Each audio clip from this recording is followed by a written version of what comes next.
Oi meninas!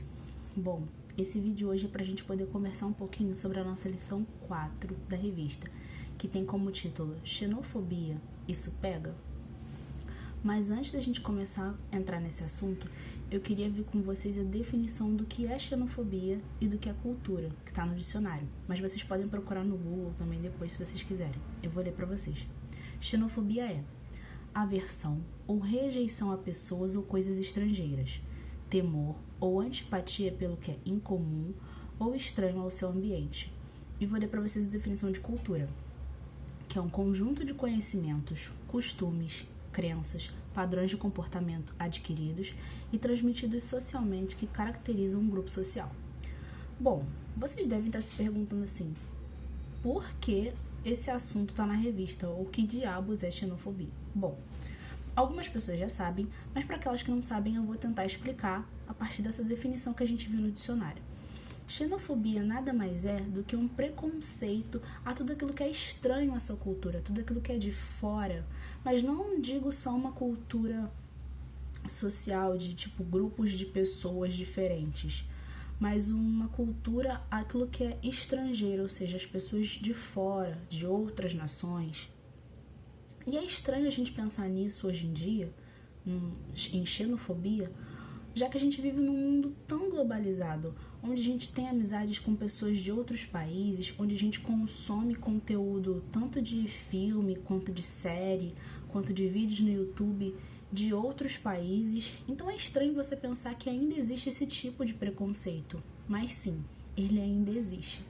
E pensar nisso para nós cristãos, tendo esse tipo de preconceito, ainda parece ser uma coisa muito mais nada a ver. Mas a gente tem que entender que isso é estranho pra gente porque nós vivemos numa era cristã há mais de 2000 anos, desde a época que Jesus veio. Mas na época de Jesus, isso era muito real, isso era muito forte.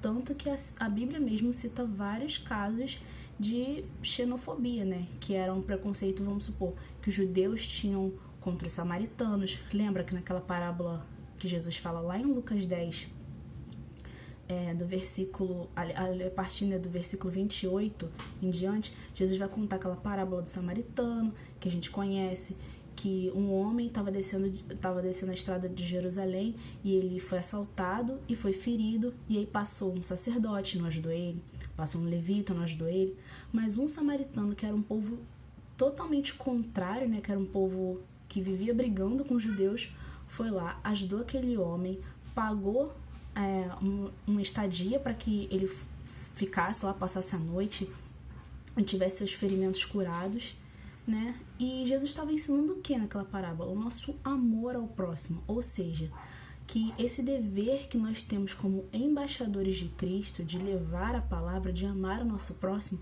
ele tem que ultrapassar as fronteiras. Ele não pode ser simplesmente com pessoas do nosso ciclo social, com pessoas do nosso país ou do nosso grupo social escolhido, mas que ele tem que ultrapassar as fronteiras. Mas infelizmente ainda hoje existem alguns grupos de pessoas, algumas nações, alguns países que acreditam que o evangelho meio que seja só para eles, quando isso é totalmente contrário ao que Jesus disse, né?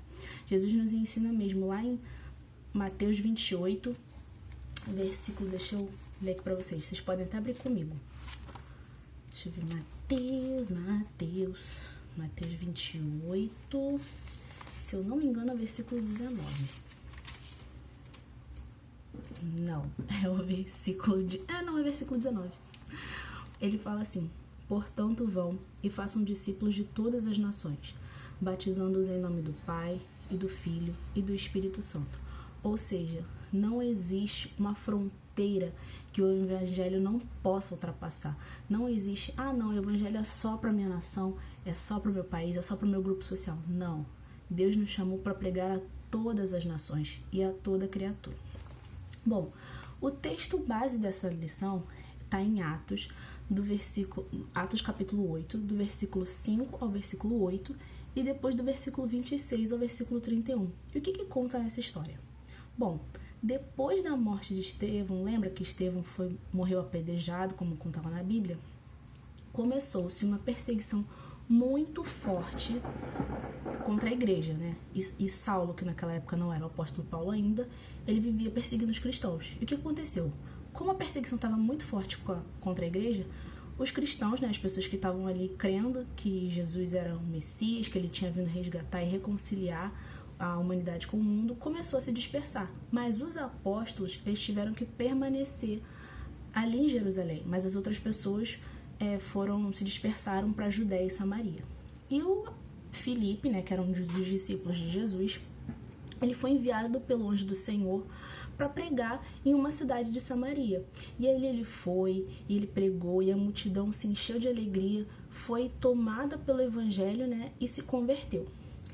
E a outra parte dos versículos, né, do versículo 26 ao 31, ele conta um outro episódio dessa missão que Filipe estava levando, né, que o Espírito Santo estava levando Filipe a fazer. Porque o Espírito Santo mandou ele descer, passar por uma estrada deserta aqui de Jerusalém até Gaza. E enquanto ele estava passando ali, passava uma carruagem com um homem muito importante, que era um oficial que cuidava do tesouro, né, das riquezas da rainha da Etiópia. Só que esse oficial, ele estava ali dentro da carruagem e ele estava lendo uma parte do livro de Isaías, que conta um pedaço ali sobre o sacrifício que Jesus teria que passar na cruz, né? Que ele ia se entregar por nós como um cordeiro e tudo mais, que ele ia sofrer. E o Espírito Santo induziu Filipe a falar com aquele homem.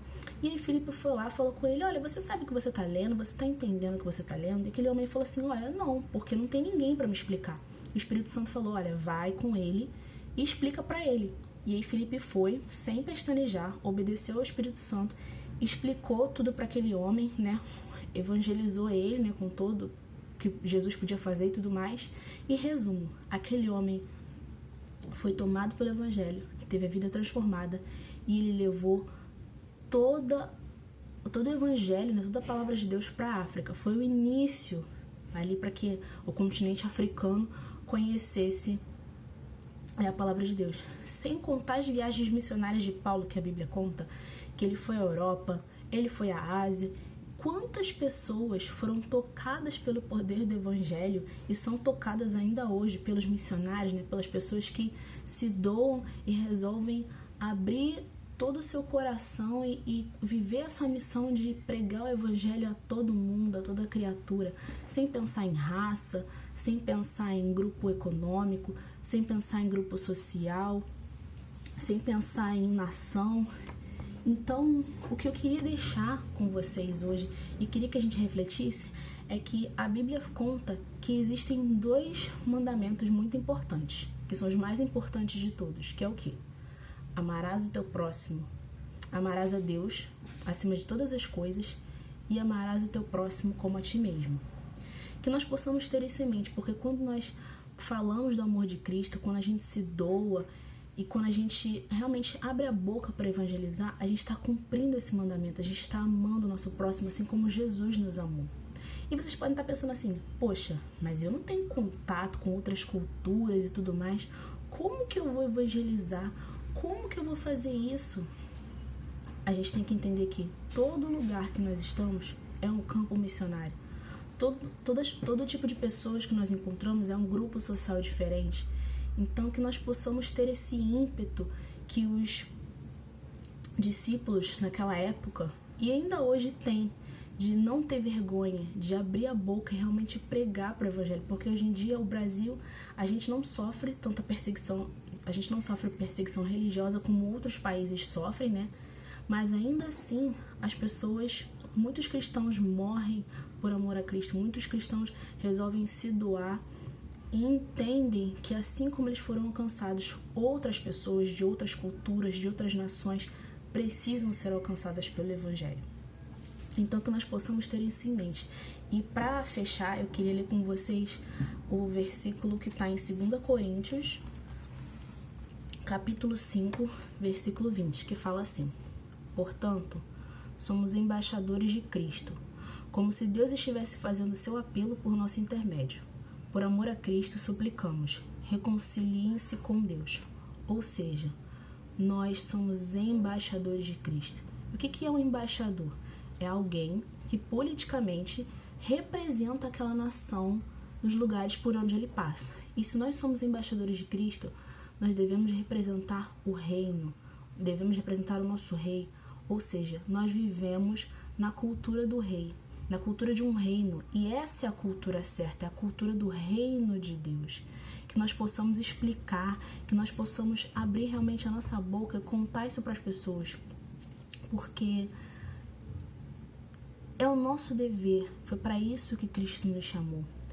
Que vocês possam ser usadas, meninas, sabe? Aonde vocês forem, a gente não sabe se algumas de vocês vão para fora do país, ou mesmo que vocês fiquem aqui, mas que por onde vocês forem, vocês tenham essa mentalidade, que vocês são embaixadoras, e que não é nosso papel escolher quem recebe ou quem não pode receber a mensagem do Evangelho, mas que o nosso papel é pregar o Evangelho a toda criatura.